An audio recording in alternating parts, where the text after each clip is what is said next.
Mind over matter is a powerful force. Today's guest embodies this principle, having overcome complex regional pain syndrome, or CRPS, Raynaud's, allergies, and osteoarthritis through sheer mental and emotional strength. He's a health guru, CEO of a real estate development firm, and a devoted family man. His journey of self-healing and personal triumphs has inspired many, and to achieve the same. This is the story of a healing journey with Daniel Brown. Daniel, so nice to come on. We were just talking about how we connected through the beauty of social media, and yeah, we just had so much in common. I wanted to speak to you about a number of different topics, but if we could start with your story, how you overcame these things. Yeah. Well, thank you for having me. And Yeah. that, I don't think I wrote that bio because that guy you just read out, he sounded really good. So I'm feeling a great pressure now. I don't want to disappoint any listeners. That is you, whether you know it or not. I feel the same way. I'm like, who are they talking about? But obviously with this weird accent, I'm supposed to be like self-deprecating because from our country, we're famous for that. So even though you're a British Texan now, exactly. So this is very confusing for me as well. It's very confusing for me. Okay, well, thank you. I always call myself amateur health guru.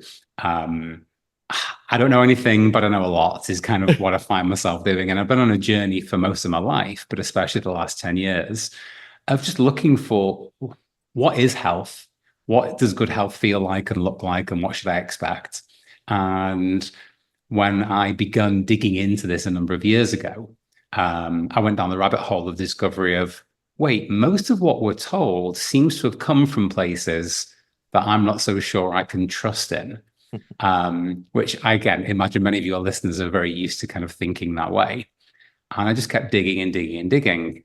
And I'm learning to share. You and I had a conversation beforehand about sharing transparently and being, vulnerable. And so I'm learning to share what I'm good at. And the thing that I've got good at as this amateur health geek is maybe because I'm not a specialist, because I don't have a health qualification, I don't do health for a living.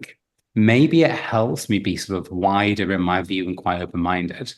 And even in the, let's say, more innovative, different ways of looking at health, the kind of the people that you would follow and I would follow and would follow you and so on, there's still natural specializations within it. And the thing I've got quite good at is looking at a really wide picture sometimes, because I know quite a lot about quite a lot across physical, mental, spiritual health. Sometimes I see something that nobody else sees. But turning that into a mirror and looking at yourself, that's the most challenging. So if you'd asked me a couple of years ago, I'd have said, I'll put myself in the top 1 or 5% of the things I do for my health, however one chooses to measure it. But I actually started to discover about a year or two ago that maybe I wasn't getting the results that would put me in the top 1 to 5%. I was in the top 20 or 50 or whatever it might be. I looked well, looked pretty lean and pretty muscular and healthy, and in many ways seemed great. And I'd come a long way with my physical health and my mental health. But there were some huge gaps or issues. I had a number of major health incidences. I ended up in hospital too many times for someone that's apparently the healthy guy. And I went down the usual route of, I must be missing something. There's something in my diet. There's a quirk in my genetics. There's whatever else it might be. And I'm trying to plug every little hole I can until eventually I turned the mirror around and said, there's something else here. The one little gap in one vitamin isn't going to be the thing. This is too big. And you know how to look after yourself. And through a quirk of circumstance and luck and coincidence, which I don't actually believe in anymore. I have too many coincidences for them to be coincidences. I came across some work from Dr. John Sarno and a bunch of other people in the, let's call it alternative mental spiritual health place, like Joe Dispenza and Gabor Mate, and so many people that maybe they have slightly different modalities, but I'd put them in a similar category. All these people that kind of say you might be missing how much your thoughts, your unconscious thoughts, your conscious thoughts, your mental stability and state has on your physical state and your physical well-being. So yeah, I had this horrible sounding, well, no, actually not so horrible sounding, but this horrible thing called complex regional pain syndrome, CRPS. I had osteoarthritis in my big toes because I'd run 5 half marathons back to back a number of years ago, having not trained enough for it, and had all sorts of problems, couldn't run anymore, etc. I lived in Austin, Texas, the allergy capital of the planet, where everyone's going to get major allergies all the time, and that was me. And all these things kept happening and getting worse and worse and worse. And one day I'm sat reading a Dr. Sarno book, and this guy's stuff, and this is me being layman because I am still layman. Basically, he says, right, this is back in the 70s, I'm a neck and back doc, surgeon, etc. People come into me and we do a surgery because they've got a herniated disc, whatever it might be, and there's pain there, and we fix them. And then I keep noticing they get better, but then they get worse again. And then I've noticed that just as many people come in that have the same pain without that herniated disc. And then I start to notice there's a bunch of people out there walking the streets with that same herniated disc with no physical problems whatsoever. I'm not so sure we've got this right. So I'm reading that thinking, yeah, I'm a bit mistrusting of a lot of modern medicine. And I'm a bit mistrusting of maybe we think we're addressing causes, but we're still really addressing symptoms. Yeah. And this is speaking to me. So he goes on to say that he did more and more research and started to test stuff out. Started with necks and backs because that was his speciality, but it eventually went into all sorts of pain and other ailments. And he noticed a pattern and he developed a theory. And the theory was that we all have unconscious, buried, he called it rage, could be trauma, upset, whatever negative connotation of a word you want to put in there. And it's emphasized the point unconscious. So it's not the conversation that we have with ourselves. It's not the voices in our head. And by the way, anybody claims they haven't got a voice in their head, they're the ones that make me nervous. I've got loads. But it's the stuff that we don't talk about because we're not aware of it. It's deep, deep down, like I'm pointing at the back of my neck or even down in my kind of my stomach, my gut. It's the stuff that's going on way back from when I was 6. A particular moment that happened that doesn't have to be big scary trauma that you read about where you think, oh my God, I can't believe somebody went through that. It could just be my interpretation at 6 years old of a particular minor situation that I processed in a much more negative way, and that got locked in. And that stuff's in there. So we've all got stuff. I don't believe there's a human on the planet that hasn't got stuff from childhood and ongoing life. But I think what starts to happen is sometimes that stuff starts to want to come out into the conscious mind. And I think, this is now my theory, that we as a species have developed very quickly in this last million years, almost too quickly. We've got some weird stuff. I think many of your listeners would be very mindful of the principles, like we're all caught in this fight and flight today. So things happen today that shouldn't be big and scary, but because we've still got this lizard brain that was used to being attacked by a saber-toothed tiger and had to survive, etc., we overreact to certain things. Because we're all so fast, we haven't caught up yet. Now, maybe in a million years, we might have calmed that down. The fight and flight response might change, but we are where we are. So our brains start to sense that maybe some unconscious upsets, traumas, rage from childhood wants to sneak out into our conscious. Let's call it pain. And our brains think we can't cope with it. So it goes, oh no, this is not going to be good. Daniel won't know what to do with this thing from when he was 6. I need to distract him. So it causes physical pain or some other ailment as a distraction.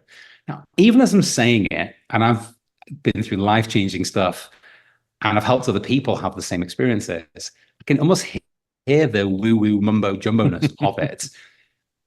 But at the end of the day, I'm the evidence, and the people around me have become the evidence. So I'm just going to keep going, if that's okay. So we produce a pain. Now, our brains are clever. It will try and put a problem where it's most believable to us. So if you have said slipped disc or herniated disc, or in my case, well, I had all this inflammation from running 5 half marathons and look at my toes, or with my complex regional pain syndrome, which was in my ankle, I'd sprained my ankle a number of times. I even had an X-ray and an MRI where the analyst said, oh, if you sprained your ankle, I can see all this old tissue damage, etc. Is my brain going, let's put the problems where it'll be believable, where he can have an X-ray and they'll find the evidence to support it, to help him go, oh, well, that must be it then. Because if I accept that prognosis, I accept that pain, that issue, that illness, whatever it might be, then the distraction has worked. My brain can go, phew, This thing from 6 years old won't come up anymore. He's too busy, focused on the agony in his ankle. And I mean agony. I was writhing around, crying in pain at times. And I'm the more common, like many guys are more like, oh my God, with pain, you don't cry so much. This was tears rolling down my face kind of pain, scary shit. And it was working, it was distracting. And he believes that Asana believes, and many proponents of this kind of thinking believe, that this can go beyond just pain issues, but it goes into all sorts of autoimmune diseases, maybe in some situations, cancers, heart disease, all sorts of other things, could be brought on by the brain. And the term psychosomatic, I misunderstood. I thought that meant imagined. It doesn't. It means brought on by the brain. The thing is real, but what's the real cause? So your listeners are now thinking, where's this guy going? Well, here's where I'm going. I got 2/3 of a way into the first Sarno book that I read. And I'm sat there reading it thinking, he's talking about me. Everything he's describing in terms of personality type and history sounds like me. The person doing all the right physical things, but not getting the right physical results. And I'm looking down at my ankle thinking, this burning agony I've got, it's very believable. Sprained ankle, history. One of my kids had the same disease once, which is like, so it was on my radar. It all makes sense. I was having a good day. It wasn't hurting much that day. I used to have flare-ups that would come and go. And I don't know what happened, but I just sat there and thought, I buy it. I don't buy that this is the real deal. I need to go and test it. So I literally put my clothes on, go into my gym. I've got a gym in my garage. And I think, right, I'm going to lift some weights. I'll take it easy. And I thought, no, hang on a minute. He talks a lot about the fact that if I'm taking it easy, it's because I don't really believe that this is a mental issue. If I believe it's physical. So I have to go for it. So I literally pick up the heaviest things I ever lift in the gym and specifically pick exercises that put tons of weight on the legs, the ankle, and so on. And I start working out and I'm fine. Okay, well, I've been fine before. And then I've had a flare up. And about 5 minutes in, I get this twinge in my ankle. And that twinge used to mean you've got about 3 or 4 minutes, Daniel, to get to the sofa before your ankle kind of explodes in agony and you're done for the next 2 days. And I looked in the gym mirror back at my ankle and I just burst out laughing. I was like, no way. No. And I actually said, F off out loud. And it went. Wow. And I giggled in a bit of an uncomfortable childlike way, carried on working out. Maybe 10 more minutes later, it did it again. It's like it went, oh, I'm going to try again. I'm worried that he's on to me. It flared for a millisecond. I'm like, no. This time I was more polite. I said, thank you. I'm good. And it went away. Long story short, 14 months on, I've never had a flare-up of CRPS ever again. This thing is supposed to be incurable. I cured it in a moment. And then my journey over the following 6 months, which could get a bit roughly, so we'll just skip it, was fix the toes, and now run again. Fix the seasonal allergies, the exploding, feels like the flu kind of thing, gone. Number of other ailments cleared up, all because I simply accepted the principle that physical issues were coming because of my brain worrying about me not coping with pain. And just uncovering that possibility, believing in that being the case, was actually enough to fix most of my stuff. I actually didn't even have to go into the psychological piece of what is my stuff? What happened at 6? What happened at 10 or 12 or whatever to fix it? Now, with some stuff, I did then go a stage further with it, which I can come back to, but it just astounded me as the physical health guru that this could have that big an impact. And then since then, I've helped a number of other people have similar breakthroughs. A friend who was about to have complete like shoulder replacement surgery is fine now, completely fine, because he read some books, listened to some podcasts and had a chat. Right. I'm going to shut up for a minute and let you ask me stuff and try and bring me back on track here. I mean, it's fascinating. It really is what so many people, I think, are missing in medicine. They look completely to the physicality of everything. They want the IV infusions, the injections, the medications, the surgeries, right? Because those are the things that we live in the visual world and see is that, you know, we're cutting you open, we're giving you this, it's having this scientific and proven biochemical reaction with you. And we dismiss the mind, where I've read Dr. Raynaud, and it's funny, I just recommended this to a friend dealing with back pain years and years, who I can tell has some emotional traumas, who, you know, has even opened up a little bit about those, but refuses to go any deeper. And it's the one thing you see with patients that they get hung up on. They get hung up on the physicality, like what is the thing I could take? That one vitamin, what's the supplement? What's that one thing that, you were searching for to replace Yeah. it? Without addressing what I think deep down inside people know there must be something there.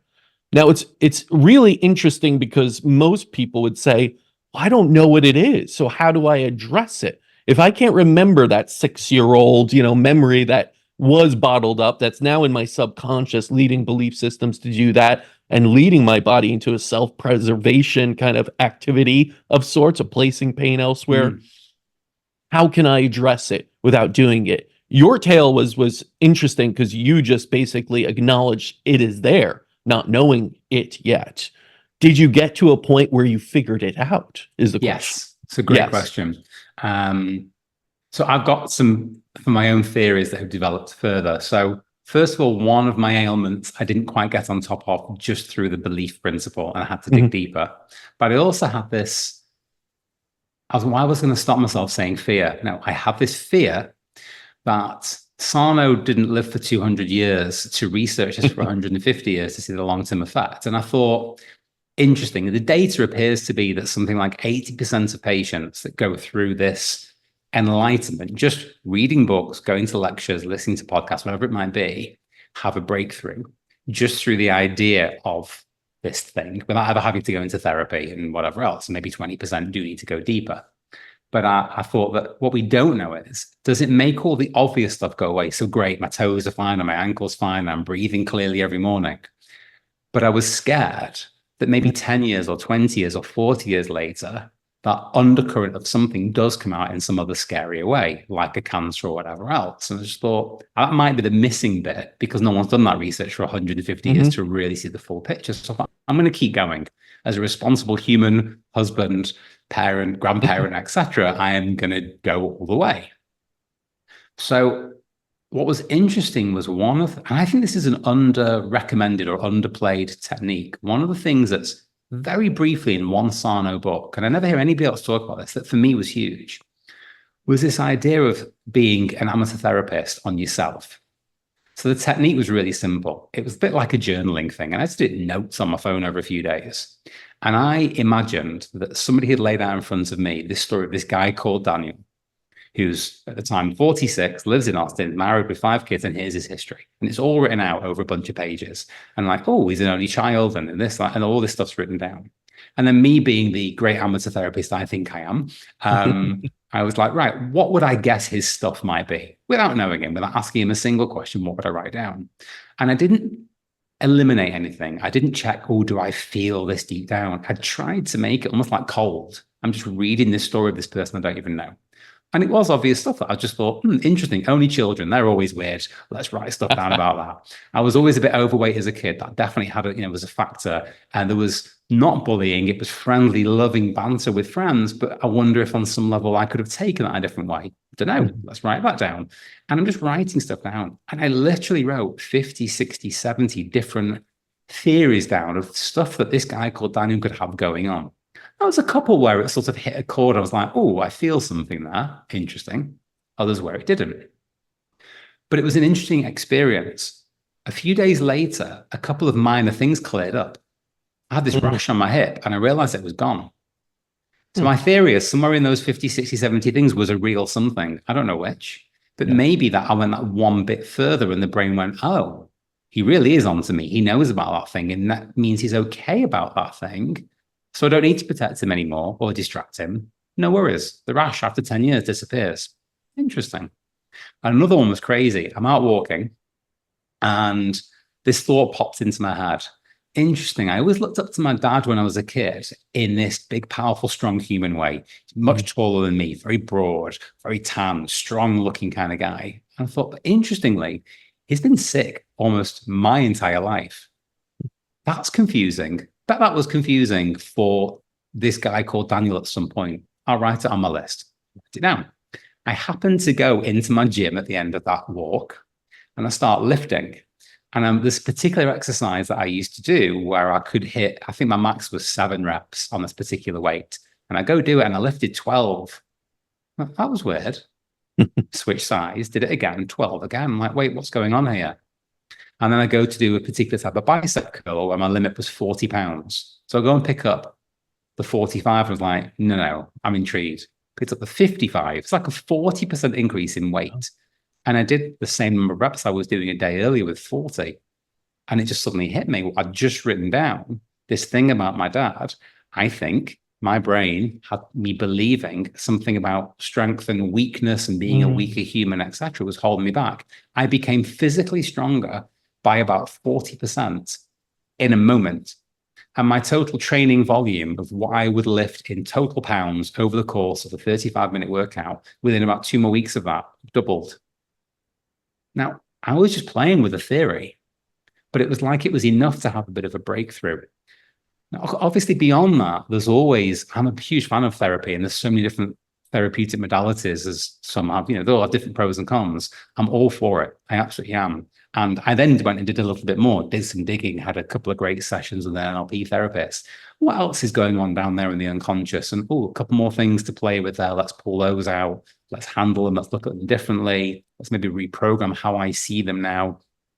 And I feel that's just a healthy thing to do. And I'm still on that journey. I'm actually seeing somebody again tomorrow because I'm still uncovering a few bits and pieces. It just seems like a good thing to do. What I will tell you is my physical health is the peak it's ever been, as much as I can feel it and sense it and measure it. Every number one could measure through a blood test and whatever else seems to be the best it's ever been. And I'm the oldest I've ever been, obviously. So it should be counterintuitive to what most people would say, but it seems to be going in the right direction. It brings up this idea that I think too many people don't do. They live through, the Black Mirror of sorts and through other lives, and we don't really introspect or self-explore too much. The idea that you're writing that down and writing your story almost as an outsider, because that's kind of what you need to do to get out of they say it's the hardest thing in the world. I remember when I first started getting into this and giving some talks, and it was I could talk about a lot of things I've observed, but they're like, talk about you. I was like, that's freaking hard. I was born here. I did this. It was like, no. Let's go into why medicine is so screwed up. Right.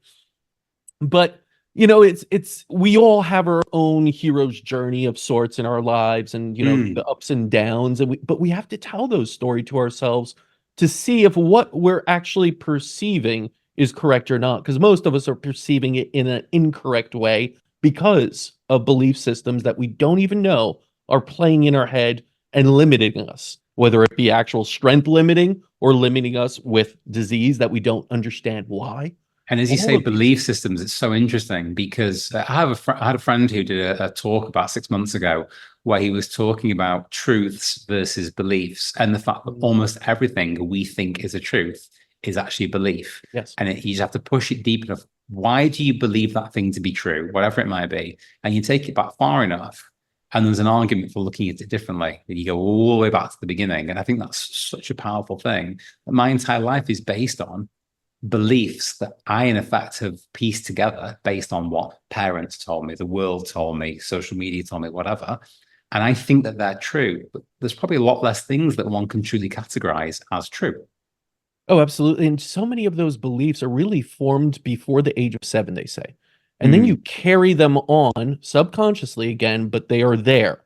Whether that belief is, you're told this as a child to listen to the doctor, right? You go to the doctor, pediatrician, don't eat this or that, or, don't, do this because, you got sick from eating too much candy, right? And it sticks in your belief system forever. Yes. Not just the candy part, but to listen to your doctor, even if all other information of modern time is showing you, well, maybe you shouldn't always listen to your doctor. They're not helping me in some ways. And so we don't even know that a lot of times of what happens from 1 to 7.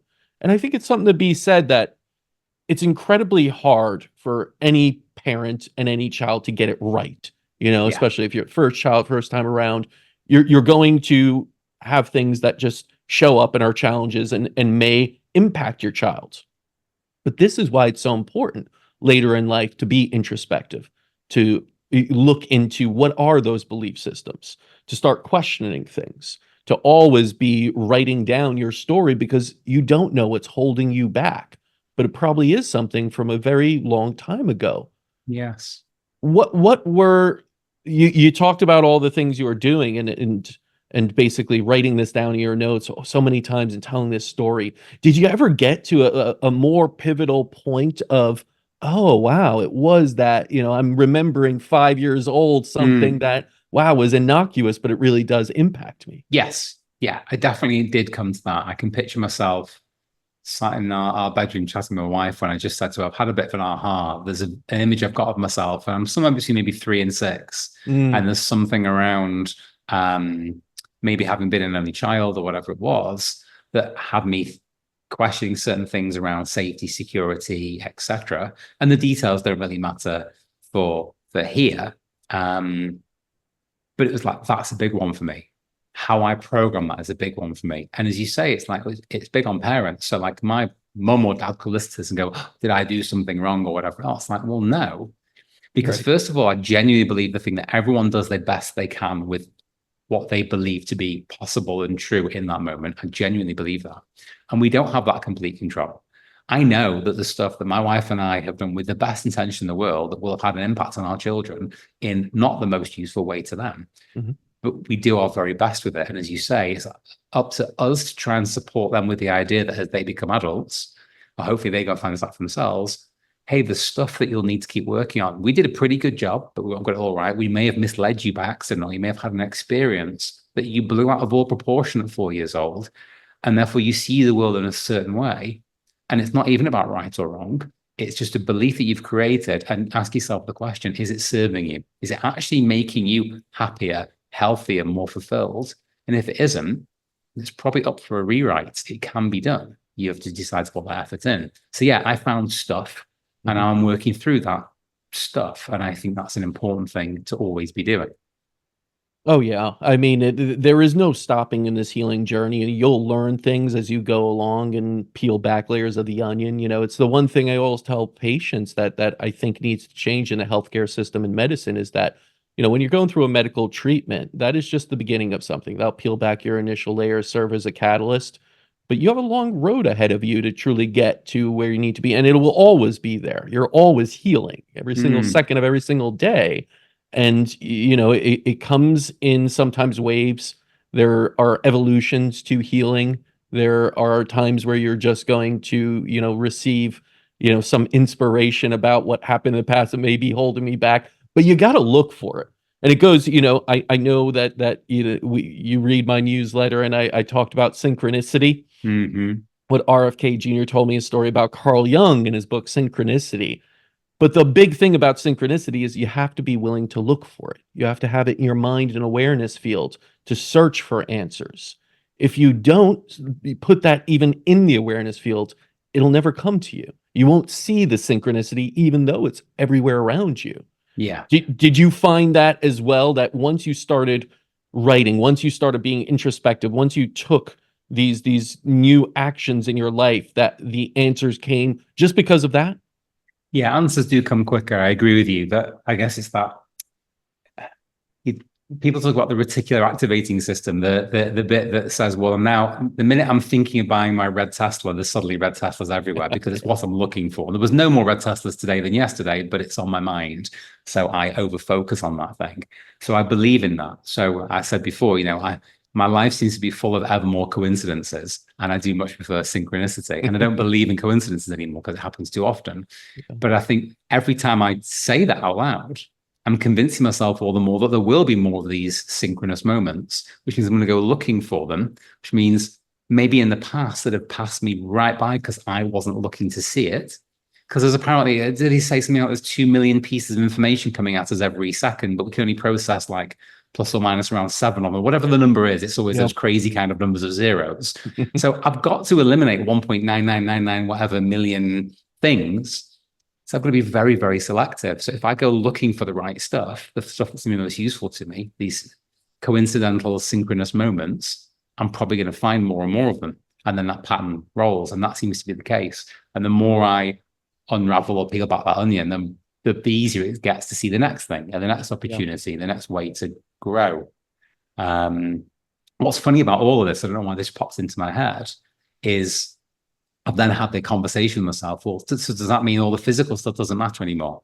So does that mean I don't need to go for a walk every day and eat grass-fed meat and get some sunshine and lift weights and everything else, because it's all in the mind ultimately. And I think that again is maybe where so much medicine and health in general goes wrong. It's always about either or. And I believe in and. I'm such a huge fan of and. Let's just go look after all of it. Do all the right physical stuff, and if you're still not right, there's probably something in the mind that needs addressing. Do all the right mental stuff, and you're not quite where you need to be. There's probably something physical you need to go and do. Let's really deeply address all of it. We are a complicated being, so it takes some complication maybe and detailed work to get where you need to get to. There's also an argument for simplification. Just stop eating processed foods, get off your ass and go and do stuff, live more naturally, and have better thoughts, which is how the hell does one do that? But maybe there's a big picture simplification that's important here. It kind of all matters. It does. And I think when you look at it from even a historical standpoint, you look at things like alchemists that saw the world as more than the sum of its parts, and that it was a spiritual, mental plane and a physical plane, and we reside in all of them at once. And it's not to say any one is more important than the other. You have to care for all of them.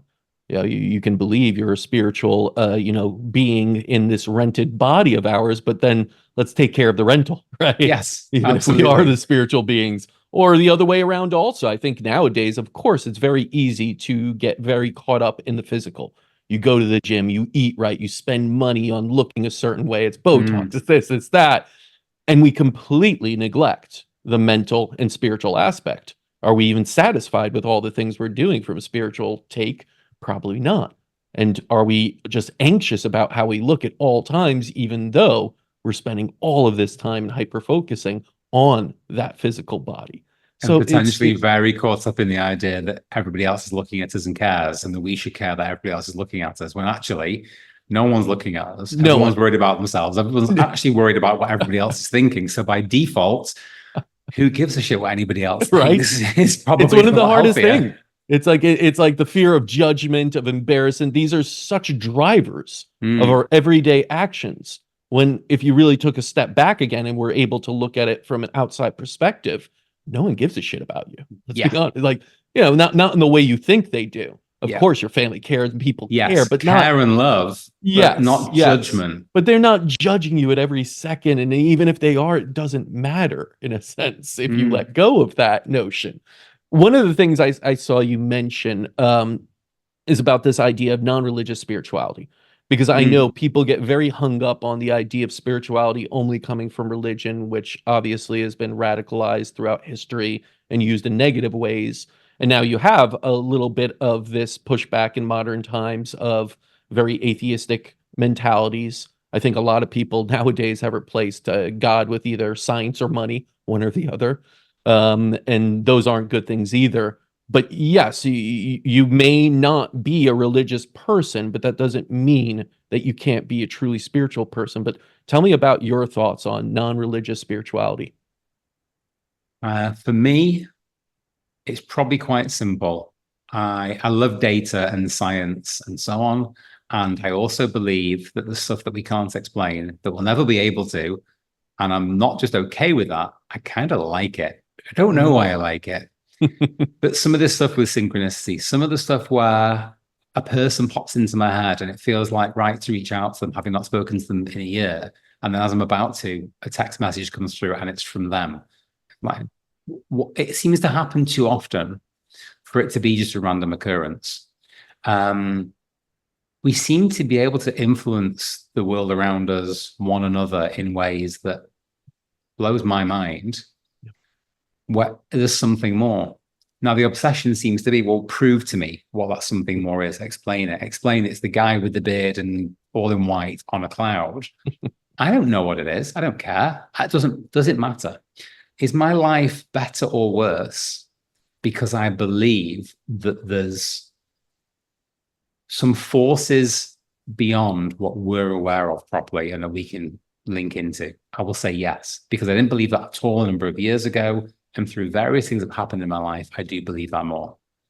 And I think my life seems to be better. Now, some people, some great authors would probably say, you're just trying to fulfill a need by imagining there's some higher being or higher power, whatever else, to make you happier.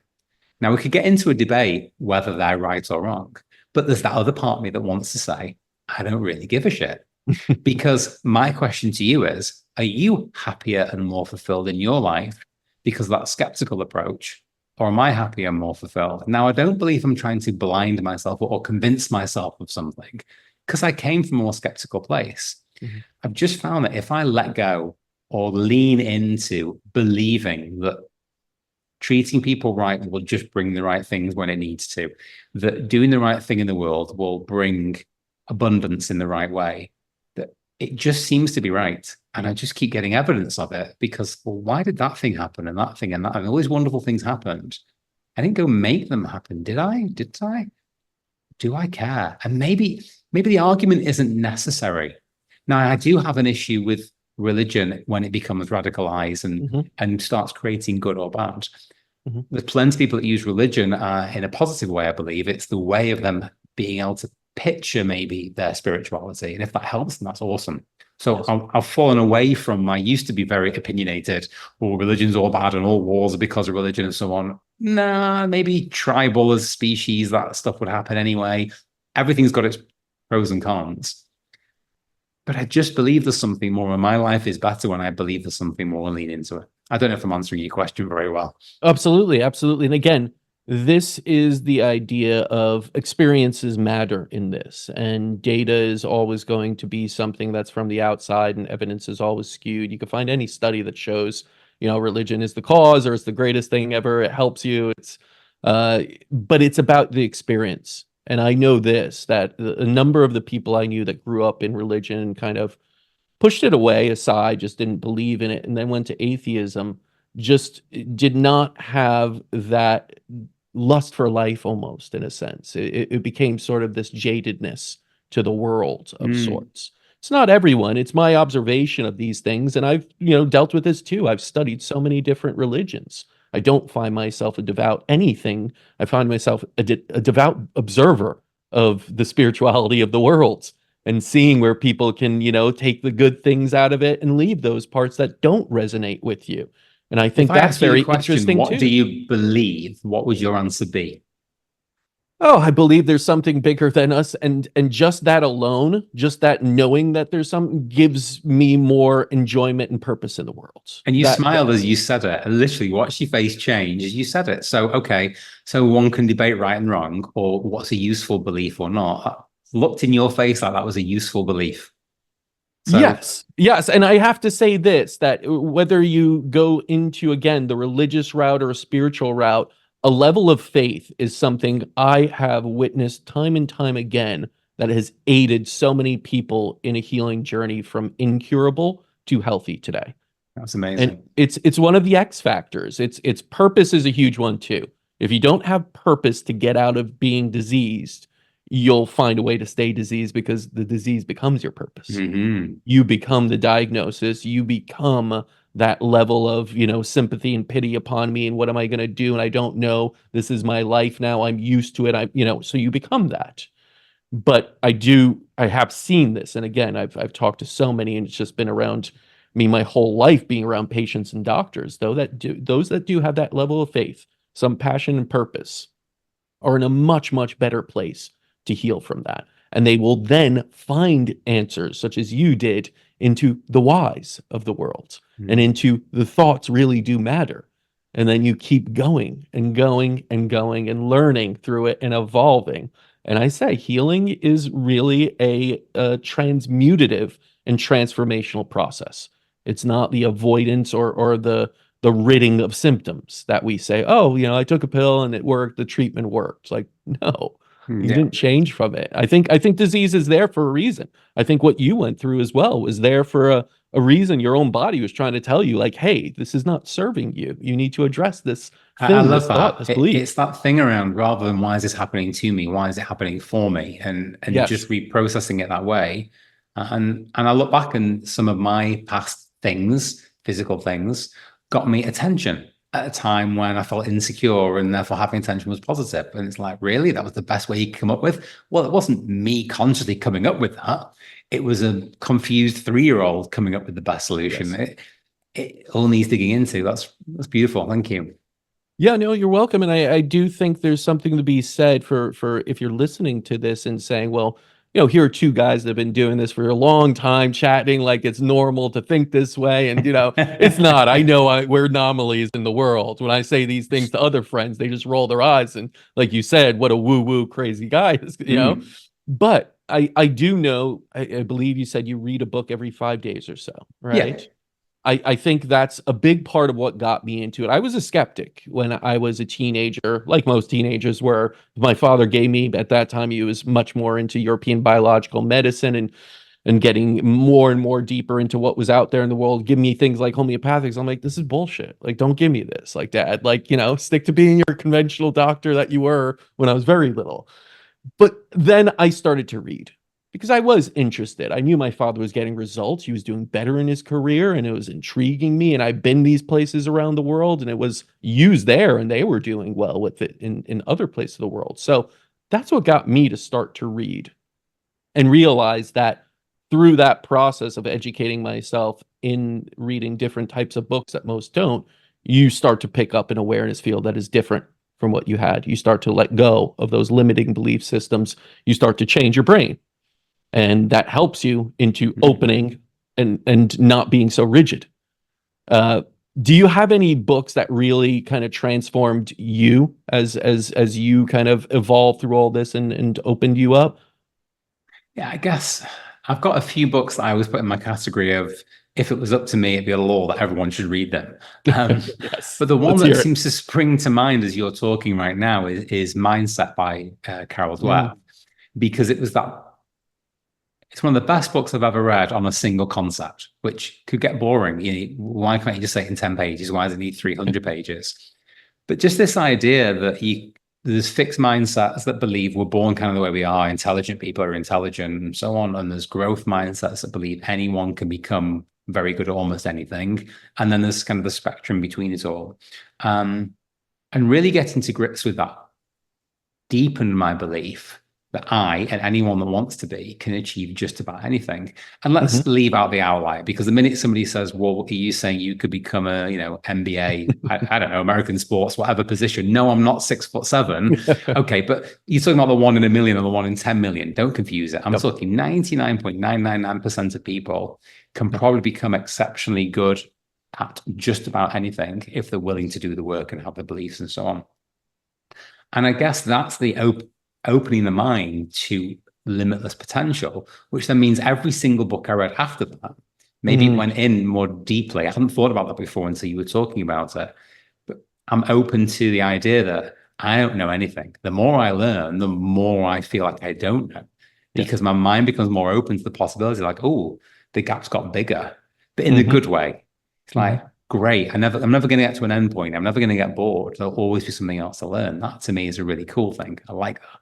Yeah. So that's one of my go-to books. There's so many I could pull from, but if we're bringing it within that health field, obviously with the story I shared earlier, Dr. Sarno's books are amazing. Steve Ozanich has probably taken the mantle from Dr. Sarno as like a disciple almost, let's say. He passed away a long time ago. Some of his books are fabulous. And I'm really open to some of the people I mentioned earlier, all the different modalities around mind, body, etc.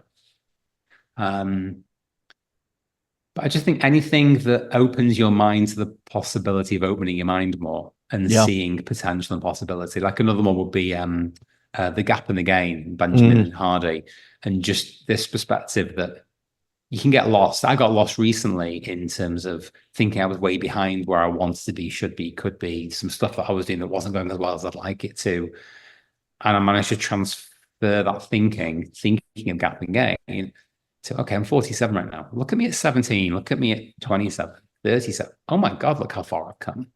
Yes. And it became my own evidence for what I'm capable of. And then I started writing down what 57 looks like. and the things I want to achieve, it's kind of inspired me to do that. So The Gap and the Mhm. Gain's a great one for that. There's so many other books I could recommend depending on the particular field or topic, Of but course. that's just what sprung to mind. No, that's wonderful. I mean, that's the thing I always say is like start somewhere and you will gain the interest. You know, you will go down the roads of reading Hawkins and Dispenza and then maybe going back into others and going into just a biography. Like everything is, you know, I say there's never really a bad book. It's just maybe not for you. You know, Yes. that's I the do difference. love a few little games that I play with myself now. So if I find a book where the topic really resonates, I'm so aware of recency bias. It's that Mm. Chris Williamson, I think, said it a little while ago that the book he just read on recency bias is the best one he's ever read, and it's like, oh yeah, okay, I get the point now. So I try and then find other books on the same topic that might have different perspectives or similar perspectives, and read 2, 3, 4, 5 of the same kind of topic to go for like a deep knowledge. Yeah. Potentially have some opposing views to try and catch myself thinking the new book I've just read, Mel, that's my wife, just read a book, it's the best one ever. She's like, Right. always say that. Yeah, it's a good point. Let me try and look at this whole topic and do something there. I think that's really powerful. And I'm a big fan of trying to deepen knowledge. And the challenge with reading a book and just moving on is too often we're inspired in the moment and then we kind of forget. So there's so many different techniques. I like physical books because I like to have a physical old school highlighter. And I highlight every line or passage or section that really means something to me.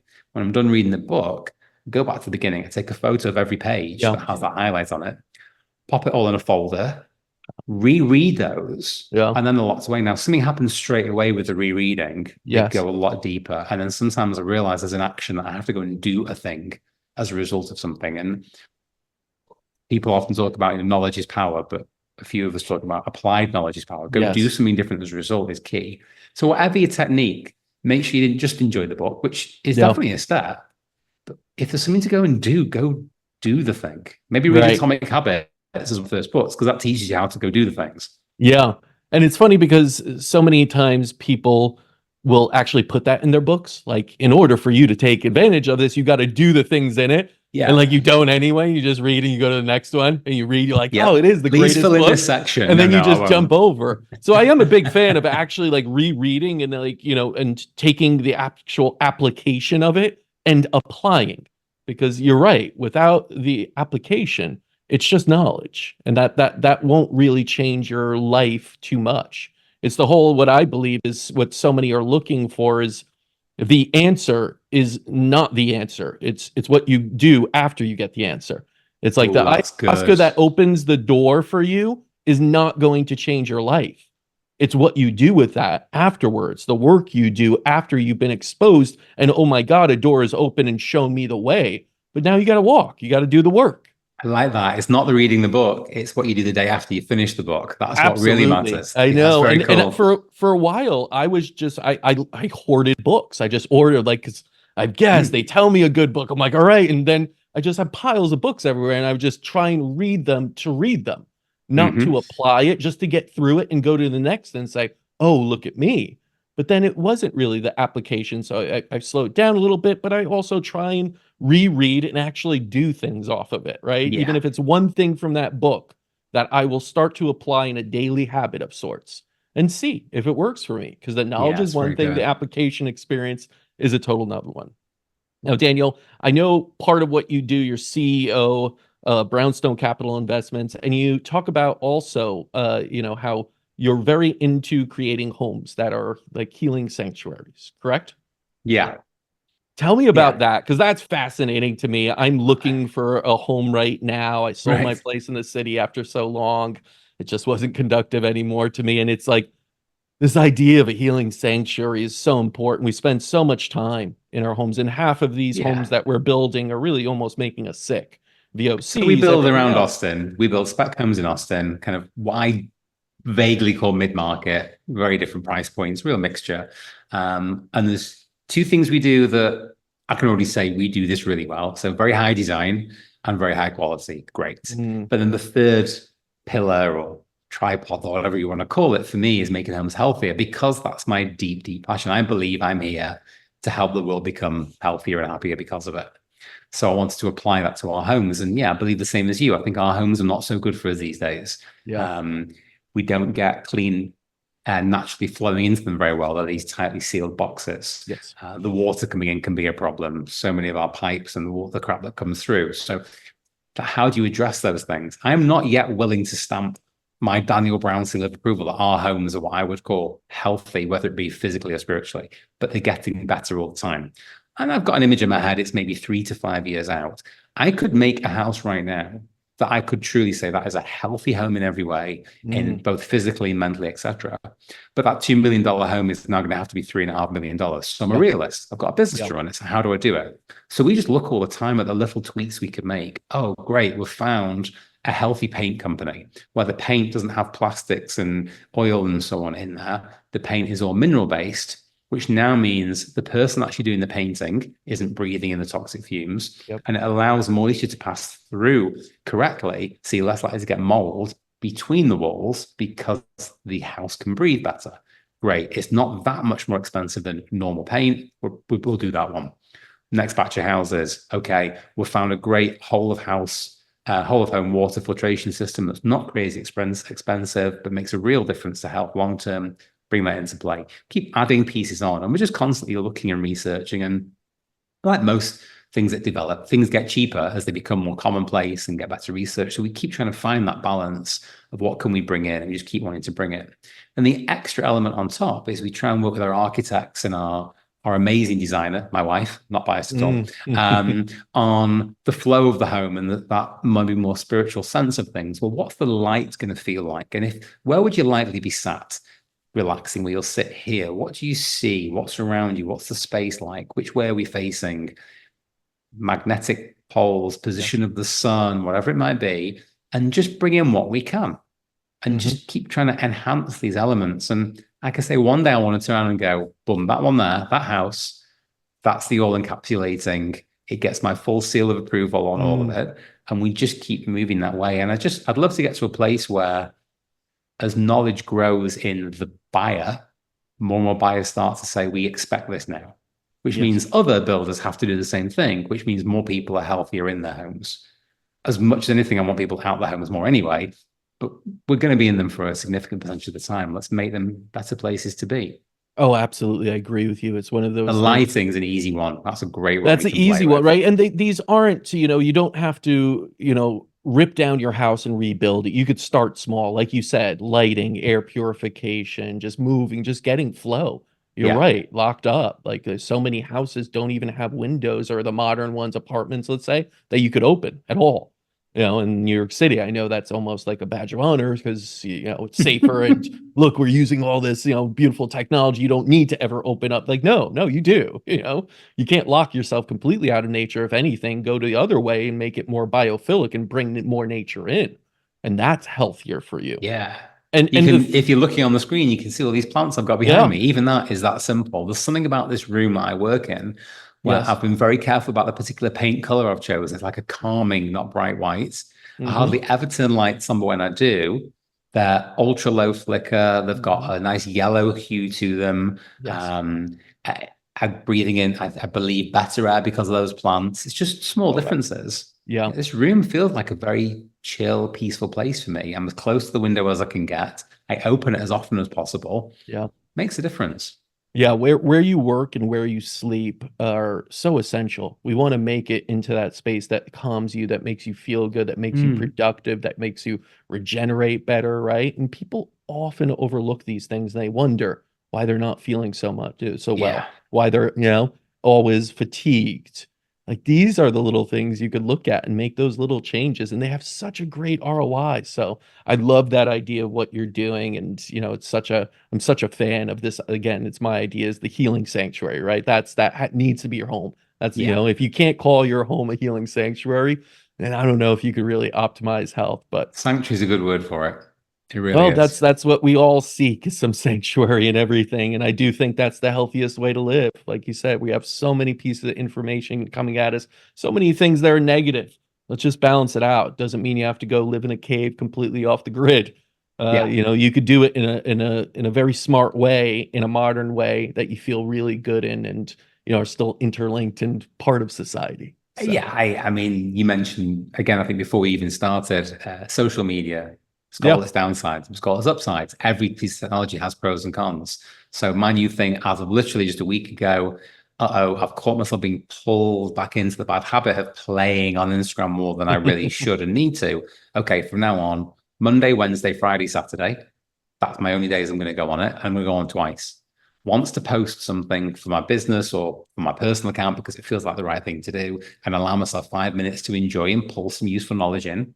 And then once more later the same day, because if I've done a post, I might want to respond for the best yes, engagement, and that's it. And a couple of days ago, it was the Tuesday, and I was like, oh, old habit, pull up the phone. I went, oh no, I promised myself I wouldn't. Okay, put it back in the pocket. Great. right. And instantly I feel better and more peaceful. I don't have to abandon social media. It's not the devil. It's No, wonderful if I'm in control of it and it's not in control of me. yeah, yeah.